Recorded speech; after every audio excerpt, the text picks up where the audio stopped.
Viren's life has been defined by loss, and the more he has struggled to achieve some sense of purpose or meaning out of that loss, the more loss he suffers. He has lost his best friend, King Harrow, and Harrow's wife, Sarai, also a good friend of his. He has lost his grandiose dreams of the future, of redeeming humanity and achieving justice against what he perceives as the oppressive nature of elven control, preventing humans from accessing the resources they desperately need. By the end of Season 3, he has seen his position, his respect, his influence completely disintegrate.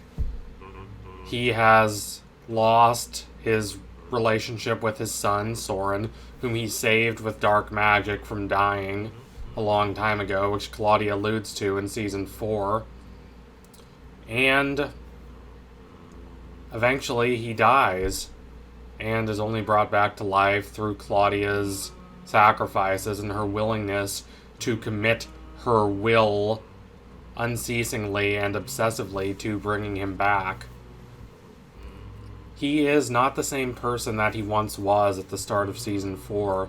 He has lost the sense that he is a capable, driven individual who can make wise and forward-thinking decisions that can positively impact the future of humanity.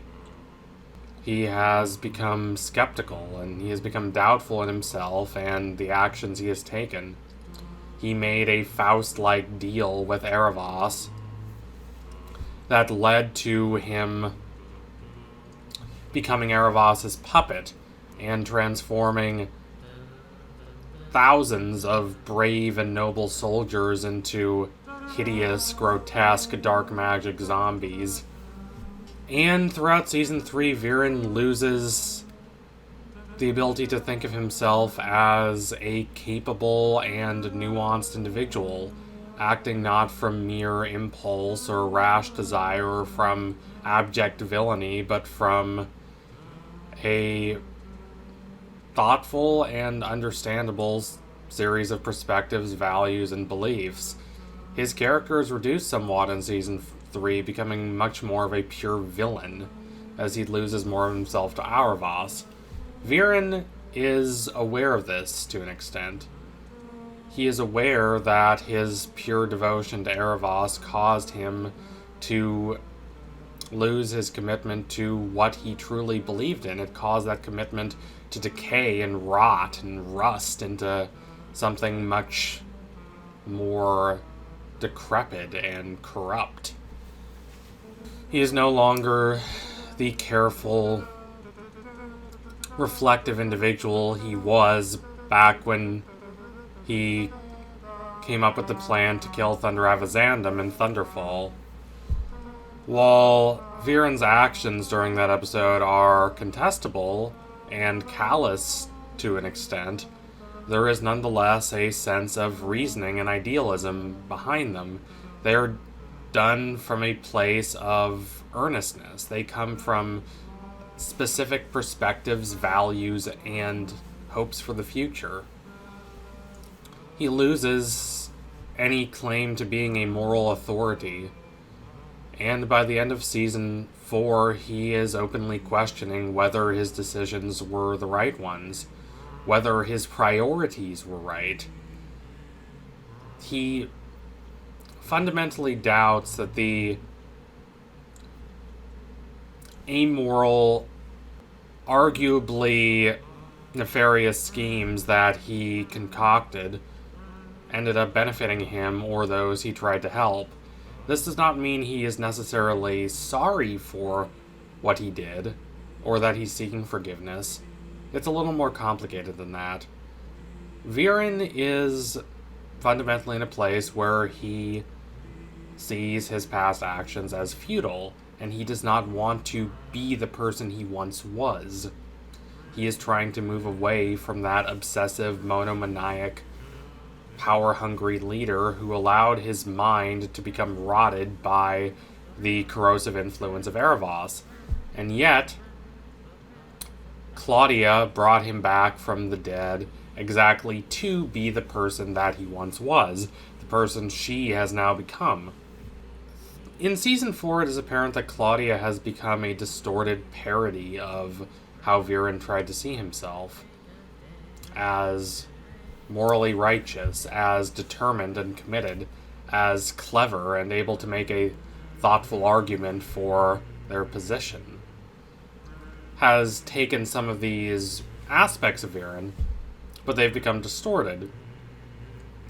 She has erred against the laws of nature and morality by bringing someone back from the dead, and she is willing to err against them more by attempting to free Erebos, even despite how apparent it would be to any non-partisan observer that Erebos is self-interested and fundamentally destructive.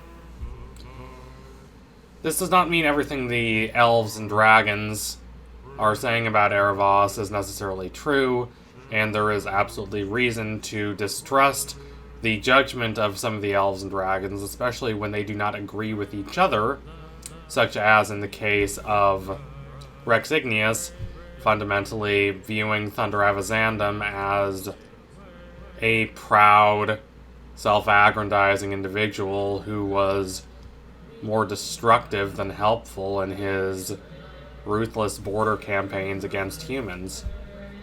But that Erebos is a fundamentally nefarious and callous figure is not at this point in the show in doubt, and yet Claudia continues to commit to him. Viren didn't realize until too late that he was the one being used by Erebos. Claudia, meanwhile, is throwing herself into Erebos' usage. She is willing to commit herself fully and wholeheartedly to him. Viren does not want that for Claudia, and yet he lacks the resolve to try to stop her. He lacks the resolve to do much of any decisive action this season, because he does not quite know what he wants for himself. Rejecting his past actions as tainted and arrogant, he attempts to achieve a more balanced and harmonious relationship with his own life, with his everyday existence. He acts on the mountain in episode 2 when he's talking to Claudia like one who has fundamentally reconsidered their core values, fundamentally come to see the projects to which they've committed themselves as basically petty and insignificant compared to life and death, compared to the significance of family and the significance of having the opportunity to create one's own future. Viren has a few very touching moments with Terry, who is a bit awkward and silly at times, but nonetheless doesn't really have, it seems, a supportive familial network. Viren is the closest person he has to a reliable father figure. Viren is not particularly soft or compassionate, but he is trying to be a better person. He is trying to reevaluate what he held dear, and he is trying to help Terry deal with Terry's own existential anxieties and uncertainties about himself and perhaps about his relationship with Claudia. Viren knows that he is not this wise wellspring of knowledge and wisdom. He is still a broken and flawed person, and he gives no thought this season to Soren, it seems, whom he mistreated so execrably. And yet, Viren is trying in fits and spurts, in his grumbling, saturnine manner, to help Terry, to provide Terry with some source of comfort and reassurance, even though Terry is even more of an opposite to Viren than Soren was. Terry is the exact kind of person that Viren a couple seasons ago would view as fundamentally inane and shallow. And yet, Viren, with a new sense of humility and a new sense of his own limitations, is trying to, in his own limited way, help Terry as he tries to help himself. He knows that he does not have a clear sense of his own values. He knows he is a fundamentally deracinated individual, disconnected from any foundational, systematic ideas of who he is, what he should do, what he should value, whether the ideals to which he has committed himself to for so long are the right ones. Viren is not going to change his entire personality, and nor should he. Viren is going to remain skeptical. He is not going to magically transform into Ezrin, whose numerous speeches about the necessity of unity and peace and harmony have somehow far less impact than Viren saying a few words in which he reconsiders whether the quests of violence and revenge and his desperation to fundamentally transform the fixtures of elf-human relations are correct. Viren has no desire to preach, he has no desire to convince anyone, and he doesn't even know how to convince himself. This is perhaps not the best position to be in, considering that Claudia is on a fundamentally self-destructive path and could use someone to dissuade her from going down that path. But it is a fundamental stance of honesty on the part of Viren. All of his grandiose speeches, all of his complex endeavors and schemes, all of his contemplations about how to fight for the good of humanity, all the rather questionable and morally fraught deals he made with Erebos, what has all of that amounted to?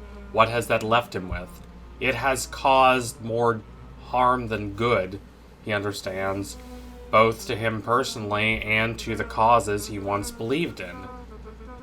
He knows he does not want to be the person he once was, but he does not know who he wants to be. That is a fundamental stance of honesty and subtlety in a show that often relies on histrionic displays of morality and justice. If Viren has to choose between staying alive forever and remaining committed to these destructive paths and leaving and going back to the land of the dead, he is not firmly convinced that he should try to stay alive, especially considering what the monomaniac, obsessive effort to keep him alive is doing to his daughter's fundamental sense of morality. And so he waits, ambivalent and melancholic, like a spirit in an old no play, waiting to be pacified and sent on to the next life. So thank you all for watching. If you liked what you saw today, don't forget to like, comment, and subscribe. Donate to my Patreon if you can, and if you want to see more videos like this, keep watching. The Dragon Prince rewatch Season 4 deserves a lot more praise than it has gotten. Anyway, tune in soon for next analysis. We'll be coming soon. Promise you that. Thank you all again. Adios, comrades.